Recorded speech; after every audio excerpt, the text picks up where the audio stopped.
வணக்கங்க. ஸ்ரீ கிருஷ்ணா ஜோதி நிலையத்திலிருந்து ஈரோடு ஜோதிடர் முனியாண்டி. 17/2/2026 பிறக்கக்கூடிய குழந்தையின் ஜாதக பலன்கள் என்னங்கிறத பார்த்துடலாம். குழந்தை பிறக்கிறது செவ்வாய்க்கிழமை. அதாவது விசுவாவசு வருடம் மாசி மாதம் 5ஆம் தேதி குழந்தை பிறக்குது. ஓடிட்டுக்கு நட்சத்திரம் அவிட்ட நட்சத்திரம். மகர ராசியும் கும்ப ராசியும் சேர்ந்தக்கூடிய அமைப்பாக இருக்கும். சந்திராஷ்டமமும் அமையக்கூடியது மகரத்துக்கு சிம்மமும், கும்பத்துக்கு பார்த்தீங்க அப்படி சொன்னோம்னா கன்னியும் சந்திராஷ்டமமும் அமையும். நட்சத்திர நாம எழுத்துக்கள் அப்படின்னு நம்ம பார்க்கும்போது கா, கி, கு, கு இந்த பேர்ணமம்லாம் தாராளமாக நீங்கள் வைக்கலாம். திதின்னு பார்த்தோம்னா அமாவாசை திதியும், யோகம் பார்த்தீங்க அப்படின்னு சொன்னோம்னா பரிகம் யோகமும், கரணம் பார்த்தீங்கன்னா நாகவ கரணமும்.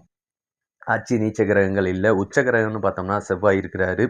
பஞ்சபட்சின்னு பார்க்கும்போது மயில் ஓடிட்டு இருக்குங்க. குபேர புள்ளி ரேவதி நட்சத்திரம் 3 மீன ராசிலையும், அதிர்ஷ்ட புள்ளி சித்திர நட்சத்திரம் 1 கன்னி ராசிலையும், துரதிர்ஷ்ட புள்ளி சுவாதி நட்சத்திரம் 4 துலாம் ராசிலையும் அமையக்கூடிய அமைப்பு நல்லா இருக்குங்க.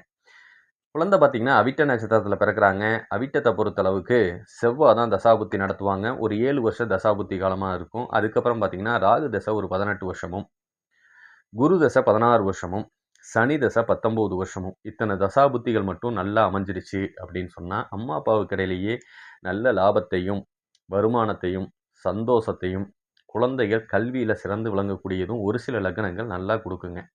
சரிங்களா? ஒரு சில லக்னங்கள் பாதகத்தை ஏற்படுத்துவாங்க. அது எந்தெந்த லக்னம் அப்படின்னு தெரிஞ்சுக்கிட்டால் கொஞ்சம் நல்லா இருக்கும். ஒன்று கடகம், சிம்மம், ரிஷபம், துலாம், மகரம், கும்பம். கிட்டத்தட்ட இந்த 6 லக்னங்கள் கொஞ்சம் பாதிக்கப்படுறாங்க. இந்த 6 லக்னங்களில் குழந்தை பிறக்காமல் இருக்கிறது சிறப்பு. இல்லை நீங்கள் ஆப்ரேஷன் பண்ணி எடுக்காமல் இருக்கிறது ரொம்ப ரொம்ப சிறப்புங்க. சரி, அப்படி எடுத்தால் என்னென்ன அப்படின்னா அம்மா அப்பாவுக்கு இடையில இது சண்டையையும் பிரச்சனையும் முதல்ல கொண்டு வரும். அதுக்கப்புறம் பிரிவை கொடுக்கும். அதுக்கப்புறம் பார்த்தீங்க அப்படி சொன்னோம்னா பொருளாதாரத்திலையும் அடியை கொடுக்கக்கூடிய அமைப்பு, கடன், நோய், வம்பு வழக்கு பிரச்சனையில் போலீஸ் ஸ்டேஷன் கோர்ட் வரைக்கும் இழுத்துட்டு போகக்கூடிய அமைப்பு வரைக்கும் இது இழுத்து கொண்டு நிறுத்திடலாம். அதனால் கொஞ்சம் கவனமாக இருக்கிறது சிறப்புங்க. சரிங்களா? அதனால் முடிஞ்ச வரைக்கும் இந்த லக்னங்களில் அமைஞ்சிட்டா பக்கத்தில் இருக்கிற ஜோதிடரை கொஞ்சம் கலந்து ஆலோசித்து அதுக்கேற்ற மாதிரி கோயில்களுக்கு போயிட்டு வாங்க. கொஞ்சம் நல்லா இருக்கும் அப்படிங்கிறத புரிஞ்சுக்கலாம். இந்த ஜாதக ரீதியாக உங்களுக்கு மேலும் வேறு தகவல் தேவைப்படுதுன்னா தாராளமாக கீழே இருக்க நம்பருக்கு கான்டாக்ட் பண்ணுங்கள். உங்களுக்கு தெரிஞ்சவங்களுக்கு அனுப்பி வைங்க. முடிஞ்ச வரைக்கும் நம்மளால் ஏதோ ஒரு வழியில் சப்போர்ட் பண்ணக்கூடிய ஒரு வாய்ப்பையும் கொடுங்க அப்படிங்கிறத சொல்லிக்கிறேன். இதோட முழு வீடியோவும் நம்ம போட்டிருக்கிறோம். அதையும் போய் பாருங்கள். உங்களுக்கு வேணுங்கிற தகவல் கிடைக்கும் அப்படிங்கிறத சொல்லிக்கிறேன். நன்றி, வணக்கம்.